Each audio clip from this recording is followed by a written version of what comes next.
ازاي تبدأ احلى عادة في الدنيا وهي قراءة الكتب، ومش بس تبدأ وخلاص، لا فعلا تحبها وتستمتع بيها جدا. وهتسمع الكلام ده مني، من واحد كان بيكره القراية جدا وبيمل منها جدا، لحد ما حصل حاجة من 4 سنين خلتني اخيرا غيرت رأيي وبدأت اقرأها، ومن ساعتها قرأت يمكن اكتر من 100 كتاب، وكتب من التخينة اللي زي دي كمان.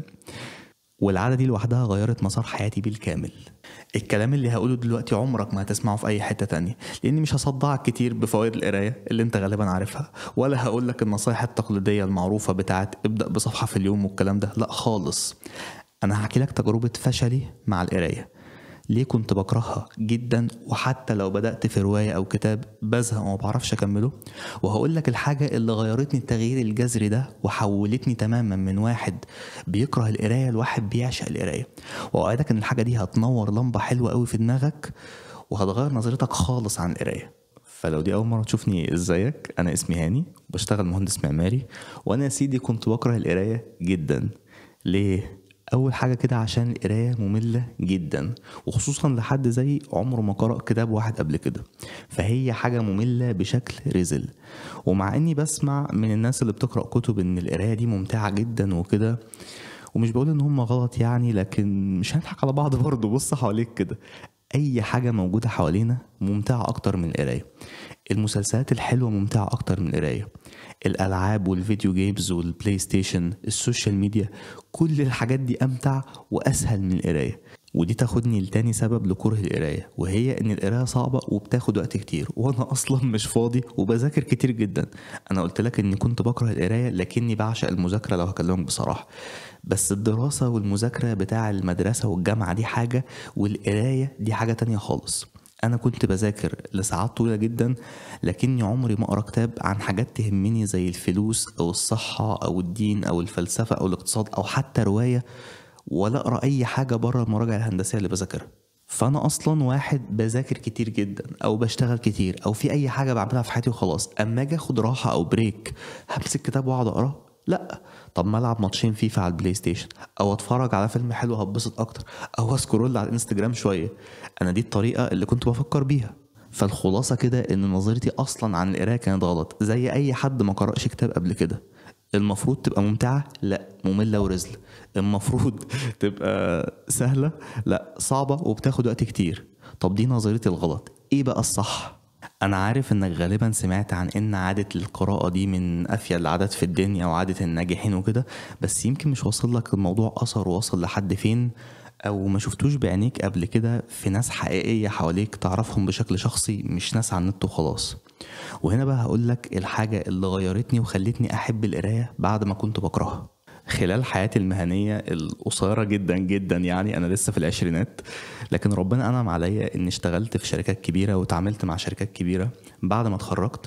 وحتى قبل ما اتخرج من الكلية كنت بنزل تدريبات عملية وأنا لسه طالب في الكلية. فإكمن مجال شغلي في العقارات، عدى عليا عملاء كتير من اللي بيشتروا فيلات بعشرات الملايين ما شاء الله. ده غير الناس اللي ربنا أنعم عليا إني اشتغلت معاهم، ناس كتير أكبر مني في السن وفي الخبرة وأنجح مني في الشغل وفي الحياة عموما، مش بس في الشغل. وناس ما شاء الله عليهم مقفلين اللعبة حرفيا، ناس حلوين جدا وأحلى مني بكتير. فكنت دايما براقب وبتعلم وبطلب حتى نصيحة كمان، ليه لأ.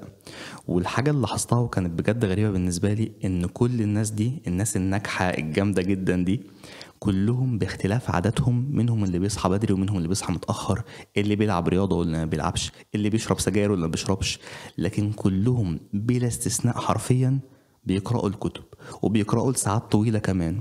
ودي حاجة أنا ما كنتش متوقعها خالص. فهنا وقفت وقفة مع نفسي وقلت يعني كل الناس دي اللي ناجحين جدا في مجالات مختلفة، مش في مجال واحد بس، لكن كلهم باختلاف شخصياتهم باختلاف عاداتهم بيعملوا نفس العادة وأنا مش بعملها، لأ كده في حاجة غلط، كده في حاجة فايتاني. ودي كانت أول حاجة خلتني أقف وقفة مع نفسي كده. أما شفت ناس كتير أعرفهم بصورة شخصية ناجحين جدا في حياتهم، وبينسبوا النجاح ده إنه بعد فضل ربنا سبحانه وتعالى، مش بفضل الشغل كتير، مش بفضل المذاكرة، مش الصحيان بدري، لأ القراية وبس. النقطة دي خلت عندي حافز قوي جدا اني لازم اقرأ، اللي هو انا عاوز ابقى شبه الناس دول، والناس دول بيعملوا كذا، لو ما عملتش زيهم مش هبقى زيهم، ببساطة كده ومن غير تعقيد. والحتة دي انا كنت ذكرتها في الفيديو اللي فات في وسط الكلام كده، اللي هو مفيش اي حد بيعمل اي حاجة عشان هي حلوة وخلاص او مفيدة وخلاص، لا، لازم يكون في حافز قوي لو فعلا عاوز تعمل حاجة وتستمر عليها وتشوف نتيجة بجد تعجبك وتبسطك. ولازم الحافز ده يكون حاجة مهمة قوي قوي بالنسبة لك. وهنا بقى اجي للوعد اللي وعدتك بيه في اول الفيديو، وهو ازاي انت بقى تبدأ عادة القراءة. ومش تبدأها وانت عصر على نفسك ليمونة ومتضايق او حاسس بالملل، لا، تحبها جدا وتستمتع بيها كمان. والإجابة هي الخدعة اللي عملتها مع نفسي واشتغلت معايا وأكيد هتشتغل معاك، وهي غريزة الفضول. وركز بقى معايا في الحتة دي. من نعمة ربنا علينا إن خلق عندنا غرائز بشرية كتير، زي الخوف، الحب، الطمع. ومن الغرائز البشرية كتير دي هي غريزة الفضول. من غيرها ما كناش اكتشفنا من أول ما ربنا خلقنا النار ولا الزراعة ولا حاجات كتير قوي. فكلنا كبشر عندنا غريزة الفضول، مفيش حد مش عنده، لكن تجاه حاجات مختلفة. فانت عاوز حاجات معينة من الدنيا، مفيش حد فينا مش عاوز حاجة. في حاجة معينة انت عاوزها، في أسئلة معينة انت عاوز لها إجابة. ممكن مثلا انت عاوز تحسن حالتك المادية وعاوز تعرف ازاي تحوش وتدخر وتستثمر. او ممكن مثلا انت عاوز تتخن، او عاوز تخس، او عاوز تعرف مين شريك الحياة المثالي بالنسبة لك. إجابة الحاجة دي موجودة في كتاب. ممكن انت في عندك مشكلة عاوز تحلها، زي مثلا عندك مشكلة مع الغضب أو القلق أو التوتر أو الخجل أو التشتت وعدم التركيز، أو مثلا مش عارف تكون أصدقاء كويسين، أو عندك عادة سيئة ومش عارف تبطلها مهما حاولت. حل المشكلة دي أو أي مشكلة تانية أو أي حاجة تخطر في بالك موجودة في كتاب. وطبعا أنا عارف إنك عاوز حاجات كتير مش حاجة واحدة، لكن في البداية بس شوف إيه أكتر حاجة أنت عاوز تعرفها، ايه اكتر سؤال انت عاوز تعرف اجابته، ولو عرفت اجابته هتفرق معاك بجد في حياتك. وشوف احلى كتاب بيجاوب عن السؤال ده واقراه. فما تقراش بغرض المتعة زي ما انا كنت بقرا في الاول وما كنتش بعرف اكمل، لا، اقرا بغرض الفضول وتغيير حياتك. والمفارقة هنا بقى انك لو عملت كده وقريت عن حاجة مهمة بجد بالنسبة لك وهتفرق كتير في حياتك لو عملتها، انت هتدمن القراية وهتستمتع بيها، مع ان ما كانش ده غرضك في الاول خالص. وهيبقى الكتاب بالنسبة لك عامل زي مسلسل انت متشوق انك توصل لاخره، كأنه مسلسل حلو، كأنه سوري مسلسل ايه، كأنه مسلسل حلو وانت عايز تعرف ايه اللي هيحصل في الاخر. ده بجد اللي هيحصل معاك. دي بقى الخدعة اللي هتخليك تقع في حب القراية حتى لو كنت بتكرهها وبتزهق منها زيي. ولو تاخد بالك انا ما قلتلكش النصايح بتاع تتبع الايام اللي بتقرأ فيها وابدأ ب5 دقايق او صفحة واحدة في اليوم، اللي هي النصايح اللي اتهرست وبتتقال لكل حد عايز يبدأ قراية. ليه؟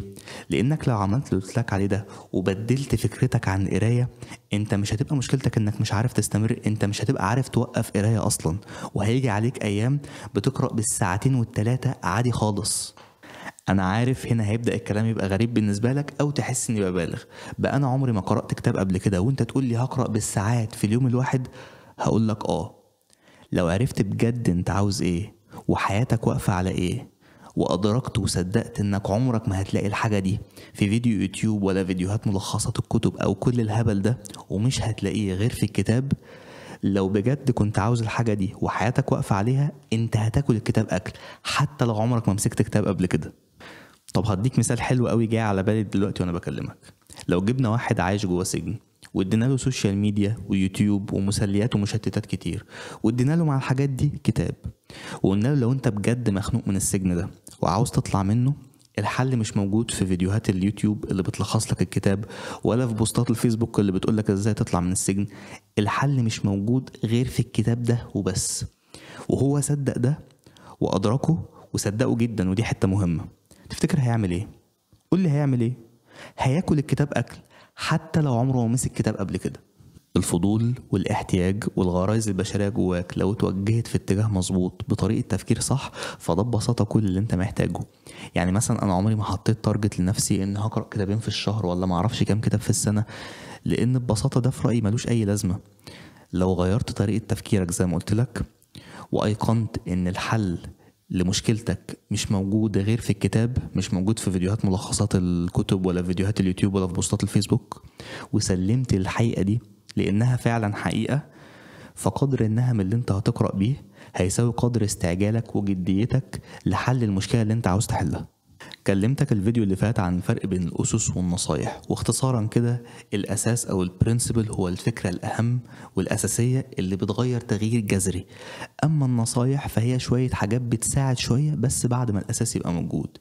فكرة الفضول وتوجيهه وتغيير نظرتك عن القراية زي ما اتكلمنا هي الأساس اللي هيخليك تتحول 180 درجة من واحد ما بيحبش القراية أو مش مهتم بيها لواحد بيعشق القراية. دلوقتي بقى هقولك أهم 3 نصايح اللي هيساعدوك شوية حلوين إنك تستمر على القراية، طبعا بعد الأساس والفكرة الأهم اللي اتكلمنا عنها. أول نصيحة ما تحبكهاش قوي. من النصايح المعروفة عن العادات إنك لو عايز تلتزم بأي عادة لازم يكون ليها وقت ثابت ومكان ثابت، وده يعني ماشي صح نسبيا، لكن ده لو حاجة انت مش بالعها.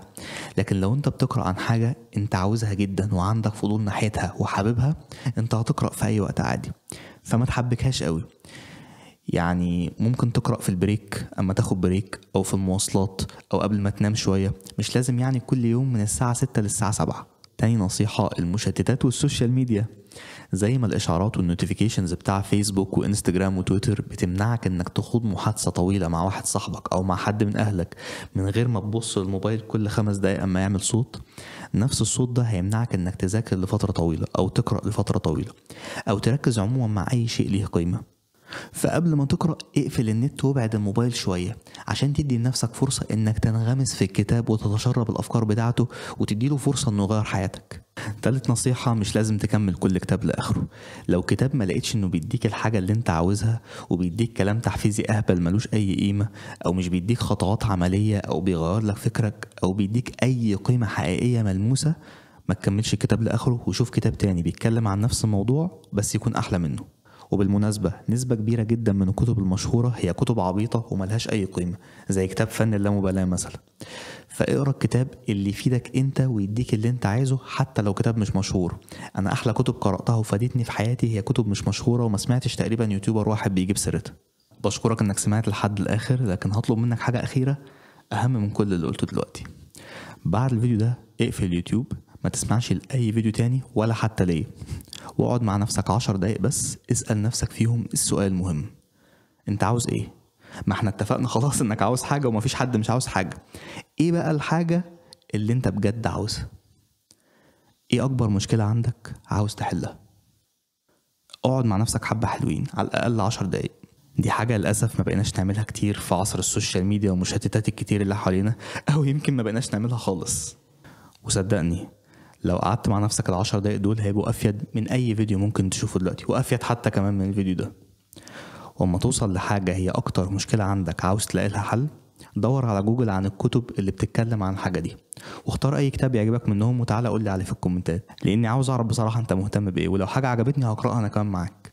شكرا لوقتك واشوفك الفيديو الجاي.